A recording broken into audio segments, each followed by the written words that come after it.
Hi, my name is Wasima Farah. I am a Somali Multidisciplinary artist, and I'm here with Taré Collective, and we're shooting at Studio Kin Photography. Mainly my medium is painting, but I started out as a digital artist, and I do painting now, and I do experimental films as well. It started pretty early. So my mom studied child education, and she would bring a lot of art supplies home. And you know, me and my siblings were really bad kids, so we would take that paint and we would just go all around the house, like just causing a mess. But that was my earliest memory of art to me. It felt very familiar. And then in high school, I got to know what graphic design was. My friend was telling me, hey, you should get into this. And then I started freelancing as a graphic designer. I was creating logos for student groups. I was reaching out to everybody and their mama. I was like, do you want a logo? I could do it for you. And I think it was just this need to just do something and to prove that I was good at something, because I was never good at school. I wasn't a good student. My teacher would laugh at me when he would see my papers because I would just be doodling on them. But that's my initial beginning. Like, it was just something that felt familiar to me. And I didn't focus on anything else but being creative with whatever I had. Like, I had an iPhone 4, and it was this one app called Medibang that I would use the sketches that I have and then put it onto the digital just with my hands. So whatever things that I had, I would use to bring my sketches to life. So that's my initial beginning. It was just very natural. It felt very familiar. It came from a very warm place and from a lot of my childhood memories. I think that's why it stuck to me. It's very connected. It's very interconnected, I would say. I think because it began from a very warm sense and from my childhood memories. Art has then became a tool for me, especially, like, you know, when you're a teenager, you're going through a lot of things. You're going through a lot of overwhelming feelings. And my identity as an eldest daughter is very interconnected to whatever I do art-wise, because a lot of my upbringing as an eldest daughter was the same culture of not speaking about things. And because I was familiar with art, because art was a healing, even if I didn't know at that time, art was healing to me. And I would use the art mediums that I have to process what I was going through and trying to understand why my mom was saying certain things to me, why I had to do certain things around family, or how I would have to act around certain things. So my identity as an eldest daughter, and then getting into my Somali identity was really fun, because I didn't start to do that until later on, where I'm like, okay, I have these characters, I have these 3 characters that I built, these 3 colors that I built that helped me process my life as an eldest daughter. I wanted to also get closer to my family, even though it felt so disconnected. So I turned to Somali motifs, like fabrics, things that I grew up with, also weddings. I wanted to bring that into my art to also feel more connected to them and understand the language, understand the culture, understand what it meant to them to feel more closer to them. So yeah, it's very, very interconnected to every aspect of my life. It helps me understand each chapter. As I grow older, like now my art is more grown a bit more. It's still bold. It has the same 3 colors. The 3 primary colors are very meaningful to me because they're very bold, which is different from my personality, which is a lot more softer, I guess. So yeah, it's very interconnected to everything I do. It was 3 colors that stood out to me in the color palette. I knew I didn't want to use soft colors because it just didn't describe how much of an overwhelming emotions I was going through at the time. I chose each of those colors because they had a significance of an emotion to it. Yellow is the childhood, it's the past, it's full of hope. And then red is the complete opposite, is the mother.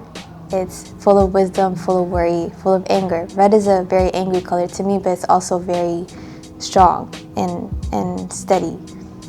And blue is also ever constant, and it's a vulnerable color for me. Blue is a very honest color for me. So I think I use those 3 colors and those 3 characters like the past, present, future sense, because it's processing life to me, so I wanted to section it out that way. And then I got into the pinks and the purples recently because I had a series called Growing Pains that talked about yellow and red. So Growing Pains Part 1 was about yellow and childhood and yellow's pain of not speaking up. Red was Growing Pains Part 2 was a confrontation between a mother and a daughter. And after that, I started to get into a conversation with my mom after I finished Growing Pains Part 2, when we had very hard conversations about the question why. Like, why did I have to go through this? And why did I have to, or just the question why about a lot of things. I had a very heartwarming conversation with my mother and grandmother about trying to understand who they were even as kids. I think that helped me relate to them more. And that color to me was the pinks and purples. That's my mom's favorite colors. And she would always ask me, hey, why are you not painting with those colors? And I was like, okay, I promise you I will. And it's a very nostalgic color for me, pink and purple. It's a color that reminds me of childhood weddings, being surrounded by diras. Diras are traditional wedding fabrics. So yeah, I think that's how I use the colors to process every aspect of my life. So this piece is called Hoy's Du'as.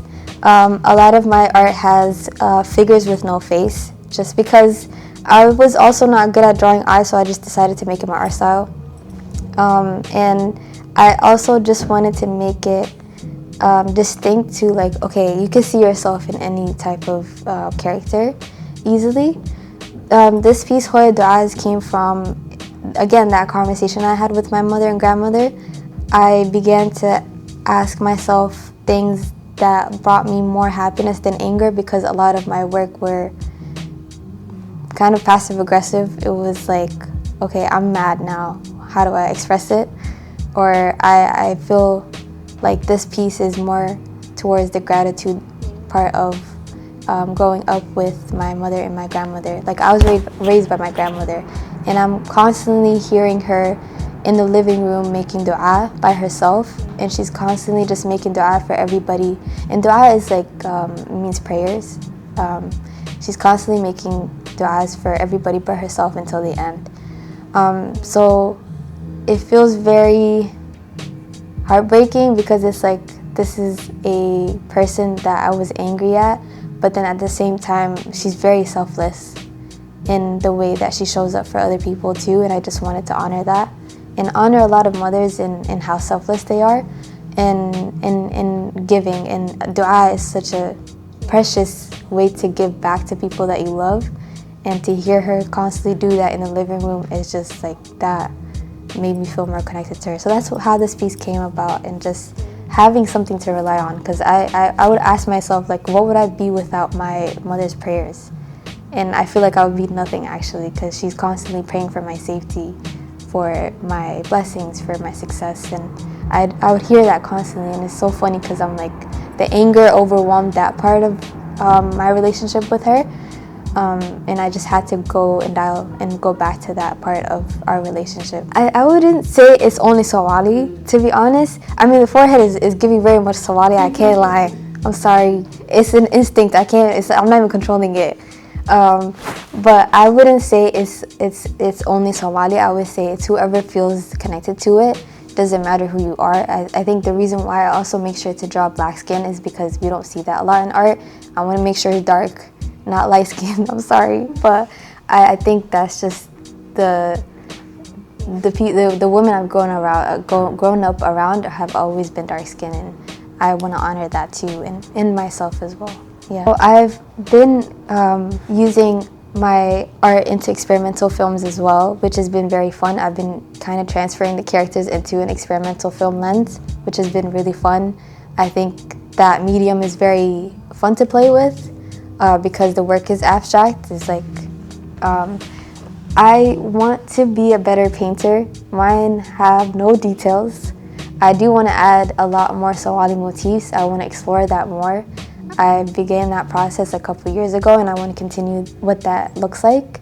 I want to reimagine what Somali art looks like in the contemporary lens, I want to just be a part of those conversations of contemporary Somali art, because there is really good Somali artists. I just want to be on the abstract side, if that makes sense, and contemporary too.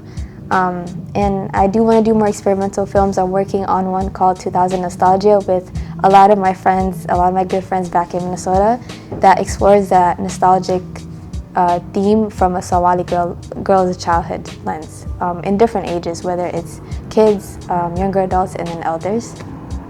So right now I'm just experimenting, I'm having fun, and the reason why I came here to New York is to have fun. Like, I want to learn, I want to just be a sponge and get all of this creative energy from this place, and we'll see what comes from that. Hopefully it's good. I'm just a very stubborn person, so what I did was I would just be like, hey, so I have this exhibit. I think the one time that it hit them was when I had the Growing Pains Part 2 exhibit. It was at Augsburg University. So Augsburg University is a known school in Minnesota. So there's a really nice gallery space called Gage Gallery, and their Christian gallery as well, that Mohammed Hirsi, who is also another amazing painter, so he's Somali as well. So we both had our own solo exhibits in each of the galleries. And I brought my grandmother by force, she didn't want to come. And I brought my parents, and my whole entire family came, and they're like, wow, this is nice. I think just showing them often helped them be more familiar with it, obviously, because art is not seen as something stable, which I understand now that I've grown up. I'm like, I get it, but I just started to show it to them more, and they began to see how good it does for me. Don't be scared. Even if you're scared, do it, girl. Like, just jump. Just do it. I think it's scary in the beginning, but once you get into it, it's really fun. I'm always getting nervous when I start a project, because I'm like, I don't know how it's going to turn out to be. But there's so much beauty in just doing something that you haven't done before. There's a lot of magic that comes from trying something that you haven't done before.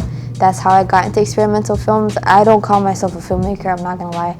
I just like to experiment. So whatever you want to play with, like, just give it a try and see. If it doesn't work, it's fine. And if it does, then keep at it.